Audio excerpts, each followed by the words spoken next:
Uma lúcida análise sobre os acontecimentos políticos com Henrique Prior.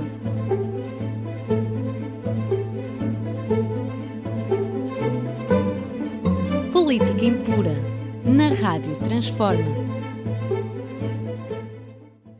Sejam bem-vindos a mais um Política Impura, na Rádio Transforma e na revista Em Comunidade. Como sempre, peço-lhes para partilharem o programa, colocarem gosto e, sobretudo, subscreverem o canal da Rádio Transforma, o que é muito importante para este projeto de liberdade, de igualdade e fraternidade sem fins lucrativos. Peço-lhes ainda que coloquem comentários, que dialoguem connosco, porque isso é importante para sabermos a opinião de quem nos ouve para o conteúdo deste programa. Começaremos por falar de Portugal e das eleições internas no Partido Socialista para a escolha do seu secretário-geral. São essencialmente dois candidatos, há três, mas um não tem a mínima hipótese de obter vencimento, mas Pedro Nuno Santos de um lado e José Luís Carneiro do outro lutam pela vitória. São dois projetos muito diferentes. O projeto de José Luís Carneiro é um projeto de governo centrista que em pouco ou nada se distingue de um projeto do governo do PSD. O projeto de Pedro Nuno Santos é um projeto mais à esquerda que propugna uma aliança com outros partidos de esquerda, nomeadamente com o Bloco de Esquerda, com o Partido Comunista e com o LIVRE, e eventualmente até com o PAN. Nessa medida faz uma clivagem saudável dentro da sociedade portuguesa, de modo a que haja uma verdadeira alternativa. A sociedade portuguesa só vive com justiça se houver alternativas, se houver um verdadeiro governo de esquerda e se houver um governo de centro-direita que possa ser uma alternativa a um governo de esquerda, que o povo possa escolher no caso de um governo de esquerda falhar notoriamente. E vice-versa.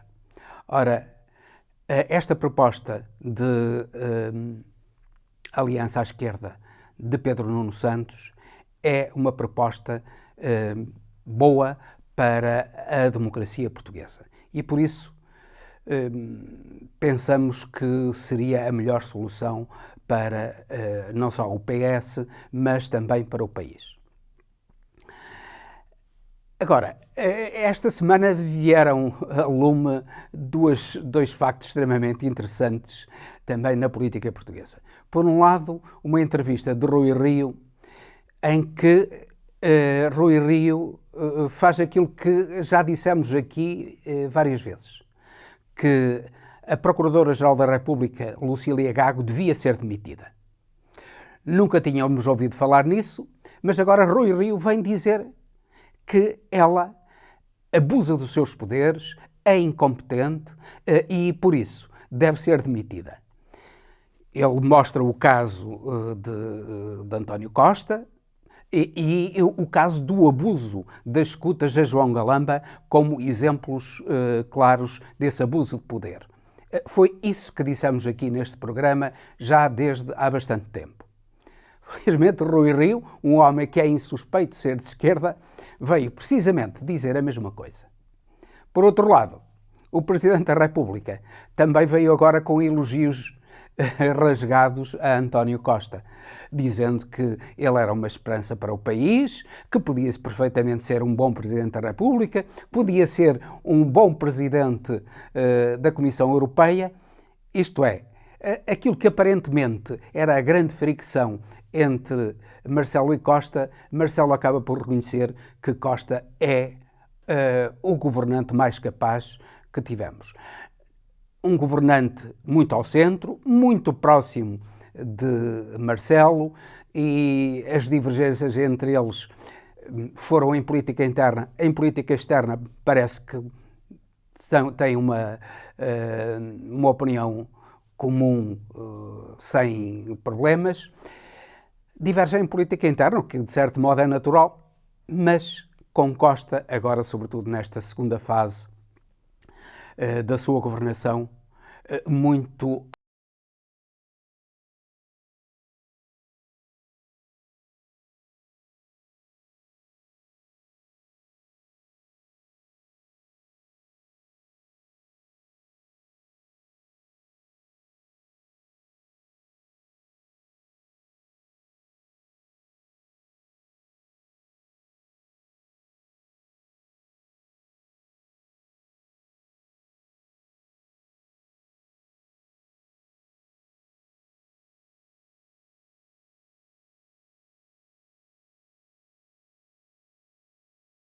que pedimos desculpa. Referimos que Domingos Simões Pereira era o primeiro-ministro, não, o primeiro-ministro é Geraldo Martins, era durante o funcionamento do Parlamento guineense, que acabou por ser dissolvido na semana passada pelo presidente Sissoko Embalo, Domingos Simões Pereira era o presidente, é o presidente do Parlamento guineense e Geraldo Martins, o primeiro-ministro. Convém esclarecer isto e peço desculpa por este engano, este lapso no meu programa, mas o estranho é que Embalo acabou por renomear Geraldo Martins para um governo de iniciativa presidencial e Geraldo Martins acabou por aceitar. A sociedade guineense é uma coisa muito complicada mesmo. Não sabemos o que é que vai suceder. Quer dizer, um primeiro-ministro que é vítima, de certo modo, de um golpe de Estado, com o presidente a dissolver ilegalmente a Assembleia Popular Guineense, e agora aceita governar através de um governo, precisamente, de um presidente golpista. Claro que a CPLP diz que vai observar o caso, está a observar atentamente o caso, isto é, está a não fazer nada, e a União dos Estados Africanos também parece não fazer grande coisa, e a Guiné continua a ser um país onde a confusão reina e, infelizmente, um país que podia ser um país próspero, pois é um país cheio de problemas, cheio de dificuldades, onde a maioria da população vive na miséria. Esperamos que tudo isto se altere em breve, sobretudo se houver eleições presidenciais, se Sissoko Embalo aceitar eleições presidenciais, e em eleições presidenciais não temos dúvidas que, se houver eleições limpas, Domingos Simões Pereira, um homem culto, um homem honesto, um homem competente, não temos dúvidas que Domingos Simões Pereira irá ganhar essas eleições. Daqui passamos para a Ucrânia e para o beco sem saída em que neste momento está a Ucrânia. Os Estados Unidos negaram o financiamento, o Senado americano negou o financiamento da guerra à Ucrânia, agora foi a União Europeia não conseguir enviar para lá 17 mil milhões de euros já em ajuda financeira e depois mais 33 mil milhões de euros em garantias, e neste momento Zelensky está num beco sem saída. Era importante que, em vez de alimentar uma guerra sem saída, a União Europeia, de uma vez por todas, forçasse, pressionasse Zelensky a fazer a paz, a entrar em conversações com Putin, porque essas conversações são essenciais para que não haja mais destruição e mais sofrimento do povo ucraniano. Falámos aqui na hipótese de Putin aceitar uma eventual adesão à NATO com algumas condições. Putin já veio dizer que não, e agora a União Europeia aceitou a adesão da Ucrânia à União Europeia, iniciando agora o processo de adesão. Este início do processo de adesão é o princípio de um longo caminho, mas é uma forma também de contentar os ucranianos e fazer-lhes acreditar que não foi uma derrota total, mas que a adesão à União Europeia irá trazer alguns benefícios para o povo ucraniano. E esperamos que efetivamente traga benefícios para o povo ucraniano, apesar da atual liderança da União Europeia ser manifestamente medíocre, incompetente e seguidora dos interesses americanos e sua servidora. A guerra em Gaza continua com a mesma destruição, continua com os mesmos crimes do governo de Netanyahu, que agora dizem que a guerra não estará apenas por meses, mas poderá demorar muitos meses. É claro que todos os analistas que se pronunciam com algum saber sobre a estratégia militar referem que não é possível uma guerra deste género ser ganha em meio ano, nem sequer num ano. Há alguns analistas que referem que 10 anos será o prazo razoável para Israel ganhar uma guerra destas. Claro que Israel não aguentará 10 anos de guerra. Neste momento já está a sofrer, não só em Gaza, um desgaste enorme, mas também no que toca ao fornecimento de mercadorias para o porto de Eilat, no sul de Israel. Os Houthis do Iémen estão a atacar navios israelitas. Recentemente têm afundado navios que se dirigem ao porto de Eilat e Israel já acabou com a divulgação pública das partidas e chegadas ao porto de Eilat para evitar a destruição de mais navios. A guerra vai continuar e os Houthis, que derrotaram a Arábia Saudita, que derrotaram os Estados Unidos, não derrotaram só a Arábia Saudita e os Estados Unidos, derrotaram também os Emirados Árabes Unidos e outros aliados árabes sunitas, são um inimigo extremamente difícil para Israel. Por outro lado, é um pouco misterioso como é que o Hezbollah ainda não entrou verdadeiramente em guerra. Há escaramuças, mas não há entrada verdadeira do Hezbollah em guerra. Porque quando o Hezbollah entrar em guerra, com a entrada em guerra também dos Houthis, Israel ver-se-á metido numa tenaz, com Gaza ao centro, o Hezbollah ao norte e os Houthis ao sul, e irá ter inúmeras dificuldades.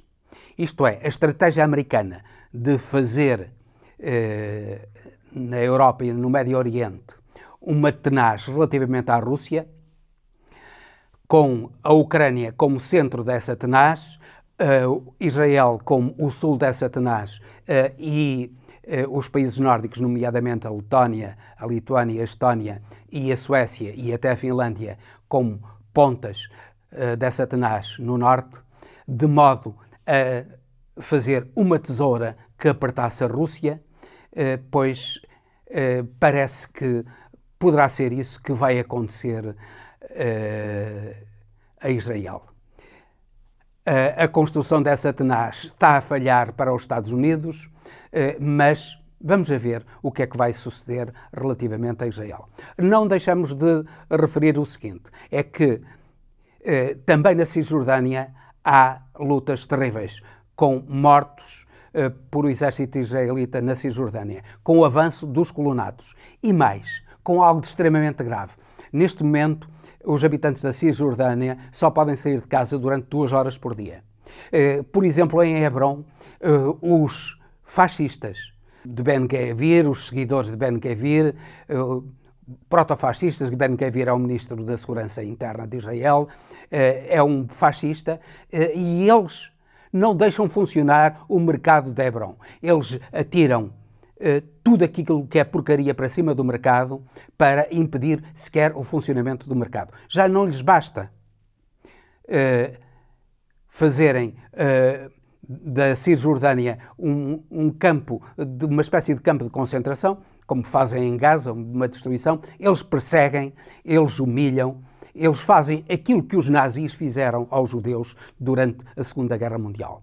São fascistas, esses indivíduos que neste momento governam Israel, e é contra o fascismo que os democratas se devem unir e lutar.